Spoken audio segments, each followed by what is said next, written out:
Você já pensou em conseguir entender suas músicas, filmes e vídeos preferidos em inglês sem precisar de legenda? Bom, com esse método você pode aprender tudo isso e por um preço muito acessível. E se você não gostar, ainda tem 7 dias para pedir seu dinheiro de volta. Então, se você quer aprender inglês do zero, sem enrolação, para se comunicar mesmo no dia a dia, clica no primeiro link da descrição.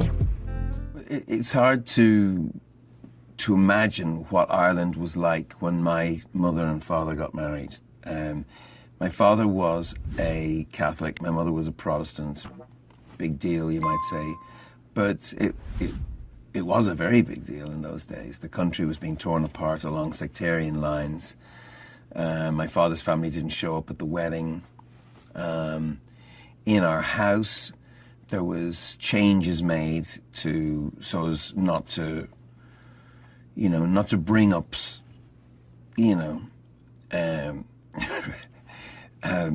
sore subjects, although all I remember is arguing about religion as we grew up.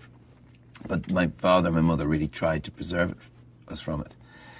And I remember driving across the border and my father saying, this is a border,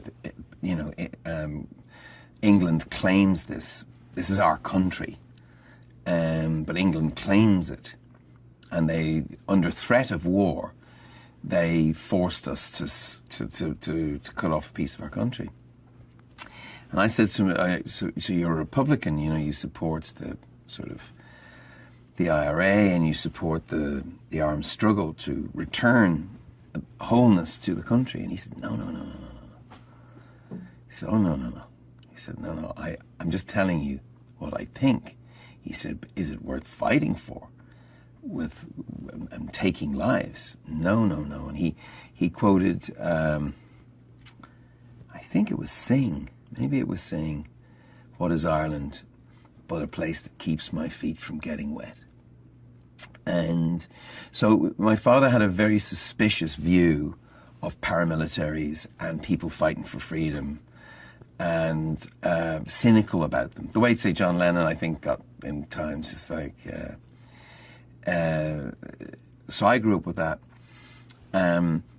But when we wrote Sunday Bloody Sunday, I just tried as a lyricist, and it's not much of a lyric really, but it has one original thought, which is that it contrasts Easter Sunday, which was the rising in Ireland. It's 100 years, actually, in 2016. It's 100 years since 1916 when Ireland rose up at Easter in revolt against Britain.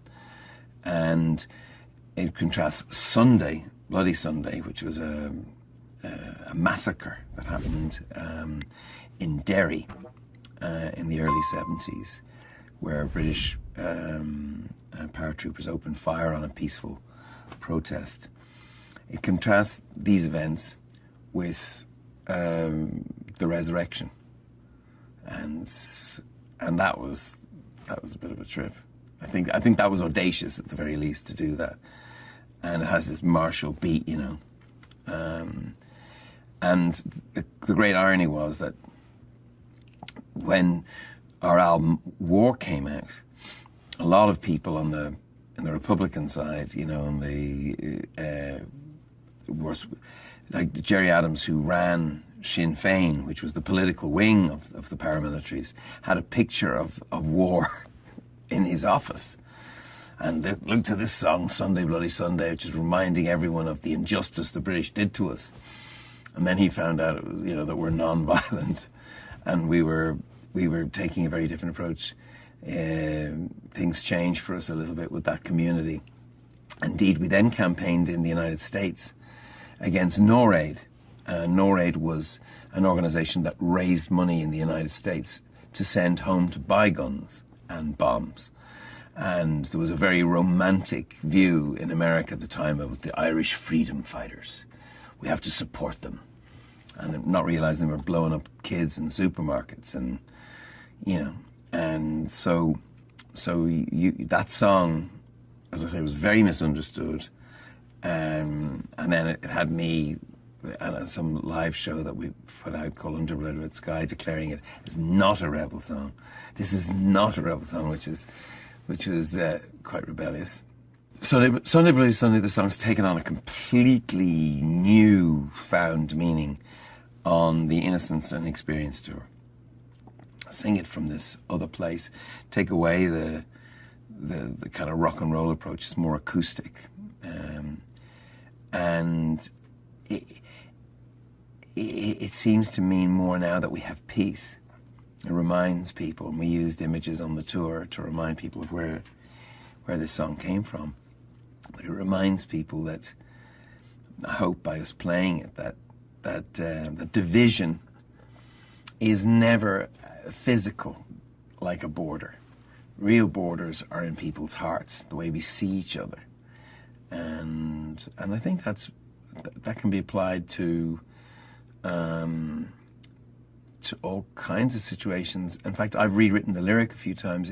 If you can find it, I did a version of it in the Hollywood Bowl with Edge, which was applied to what's going on in the Middle East and the troubles there, in Israel and Palestine and the like. So.